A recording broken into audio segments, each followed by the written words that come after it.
Hello, this is wmpyr. For today's video, this is actually a requested video, and the main focus is to show you guys some knife techniques, Filipino martial arts knife techniques. And yeah, the main idea here, the first thing that I want to cover is, what are we trying to do? You know, is this combat or is this self-defense? And in this video, I want to focus on the self-defense aspect. So combat-wise, think war, right? So I'm thinking like Rambo 2. If you remember, he had mud all over, and he was part of like a rock wall. And then as the soldier came passing by, he came out of nowhere, caught him off guard, and took the soldier out, right? So he killed the enemy soldier. So that's what I'm thinking as far as like war, combat, okay, is to catch the enemy off guard, and you got to take them out all the way, you know?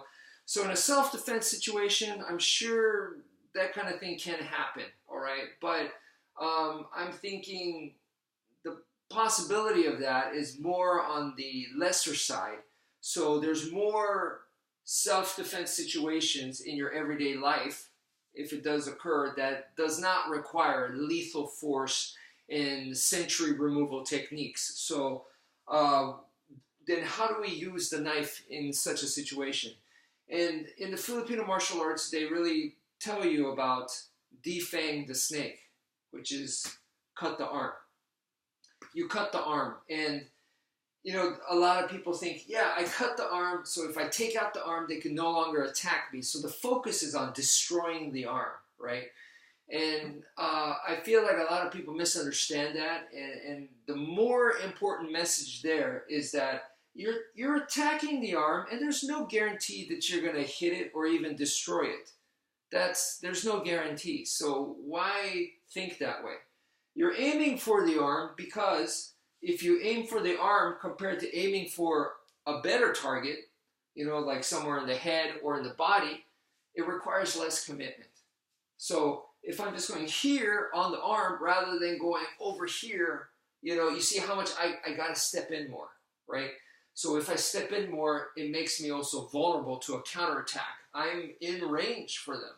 But if I just go right here on their arm, okay, I can keep that distance and put myself in a safe spot. So that is more important than destroying this.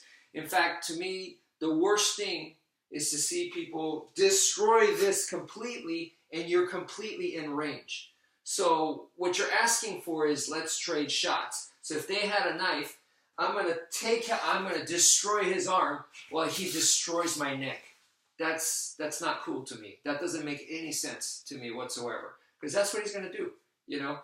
So, and then at that point you go, well, why don't you just cut his neck? Yeah, then we both cut each other's necks, and it still doesn't make sense to me. So now, so in this case, stabbing-wise, what do we do, right? So stabbing-wise, we're keeping the same concept, the same principle as defang the snake. Keep the distance, don't commit.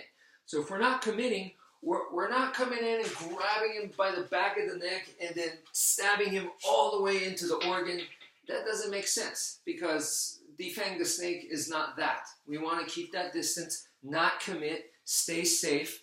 So from here, to stay true to the principle, then your stabs also need to be, you know, like keeping the distance, right? So what I've been doing here is this whip-like motion. Boom, boom, like so. Whip-like, boom, like this.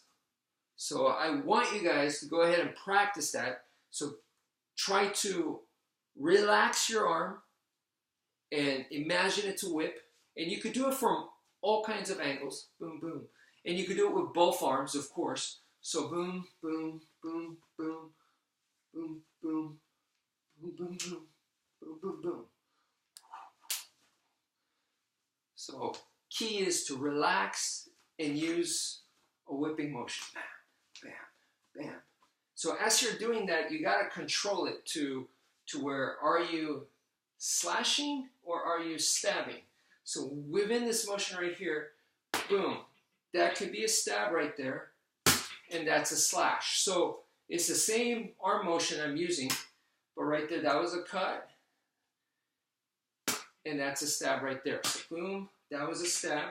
So right here, boom, I can stab right here, and that's a cut. So you don't necessarily have to combine them, but as you're doing it, start to focus. It's not you're just throwing your arm out like that and you don't know what's happening. You just leave it to luck. That's not what we're doing here. So you're fine-tuning. It's the same motion. You are throwing your arm out, but you're fine-tuning over practice to where now it starts to become more and more specific. Boom. What am I doing here?